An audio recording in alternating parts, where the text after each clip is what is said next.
নমস্কার chairman sir, deputy chairman sir. যে ভাষা ভারতবর্ষকে বন্দে মাতরম দিয়েছে, যে ভাষা ভারতবর্ষকে জনগণ মন অধিনায়ক দিয়েছে, সেই ভাষার ইন্টারপ্রেটারের জন্য ওয়েট করতে হচ্ছে আমাদের। এটা একটা খুব দুঃখজনক পরিস্থিতি। যতই আমরা চেষ্টা করি না কেন হিন্দিকে নিয়ে বাড়াবাড়ি করার, হিন্দি কখনো বাংলা ভাষার স্তরে উঠতে পারবে না।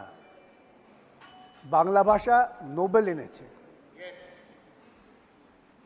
আজকে ভারতবর্ষের বুকে যে সরকার প্রতিষ্ঠিত হয়েছে, মাননীয় রাষ্ট্রপ্রধান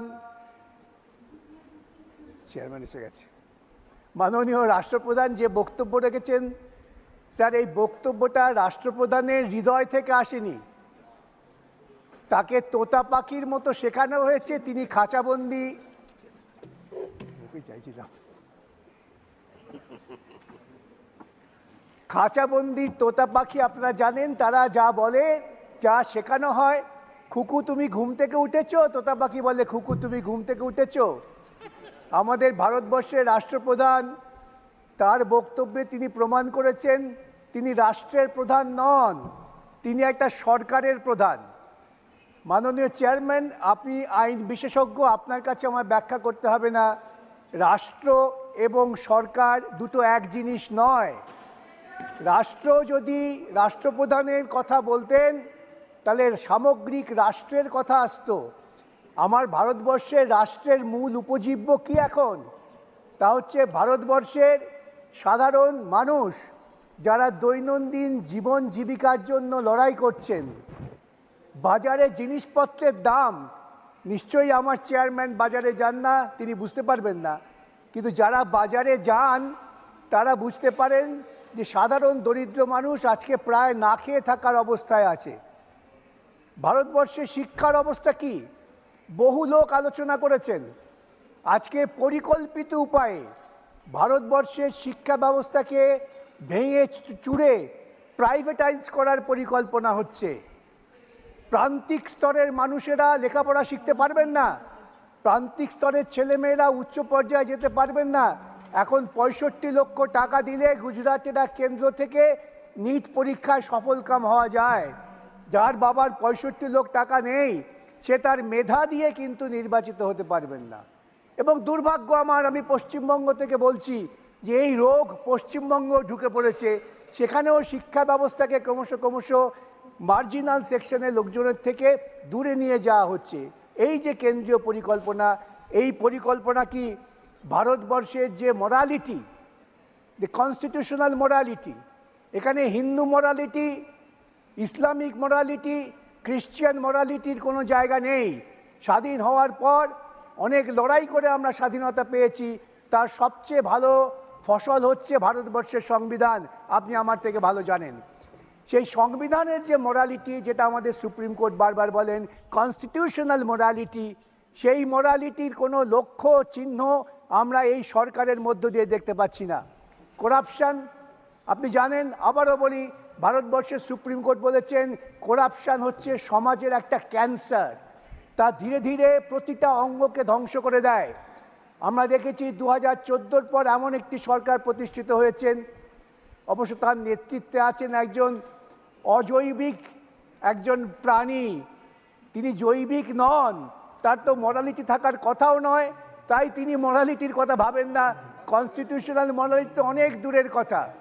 যখন সংবিধান বলছেন যে আমাদের মধ্যে অর্থনৈতিক বৈষম্য কমিয়ে আনতে হবে, ধীরে ধীরে ইনইকুয়ালিটি আমাদের দূরে করতে হবে, ইকোনমিক জাস্টিসে পৌঁছতে হবে, সোশ্যাল জাস্টিসে পৌঁছতে হবে, তখন ওই অজৈবিক যে প্রাণী তিনি বলে বেড়ালেন ইকুয়ালিটি মানে হচ্ছে মঙ্গলসূত্রে টান দেওয়া। ভাবতে পারা যায়? এই ভারতবর্ষ, যে ভারতবর্ষ পৃথিবীর বুকে বহু প্রাচীনকাল থেকেই সম্মানীয় জায়গায় আছেন, যে তাদের শুধুমাত্র চারিত্রিক দৃঢ়তা, স্বচ্ছতা এবং জনগণের যে দায়িত্ব কর্তব্য সম্পর্কে সচেতনতা। আমাদের কবি তো বলেছেন সবার ওপর মানুষ সত্য, তাহার ওপর নাই। এই মানুষকেই আমরা ধীরে ধীরে অবজ্ঞা করছি। স্যার, আমরা করাপশনকে দূর করার পরিবর্তে করাপশনকে ডেকে আনছি, আহ্বান করছি। আপনি ভাবতে পারেন ভারতবর্ষের সুপ্রিম কোর্ট যখন ইলেকট্রাল বন্ডকে আনকনস্টিটিউশনাল বলে দিল, তখন কেন ভারতবর্ষের অজৈবিক প্রধানমন্ত্রী তিনি বললেন না, এই টাকা তার দল ফেরত দিয়ে দেবেন, যা অসাংবিধানিক, তা জন্ম থেকেই বেআইনি, সেই বেআইনি টাকা তারা গ্রহণ করেছেন।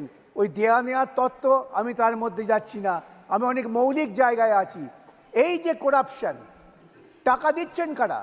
যারা ভারতবর্ষের মানুষকে শোষণ করে তার থেকে মুনাফা করছেন, তারা টাকা দিচ্ছেন। সেই টাকা দিয়ে সরকার যদি লালিত পালিত হয়, সেই সরকার কি ভারতবর্ষের মানুষের কথা ভাবতে পারবে? সাম্প্রতিককালে একটি তথ্য এসেছে, অত্যন্ত বেদনাদায়ক তথ্য, যে ভারতবর্ষের এই ক্যাবিনেটে অধিকাংশ সদস্য তারা সবাই মাল্টিমিলিয়নার।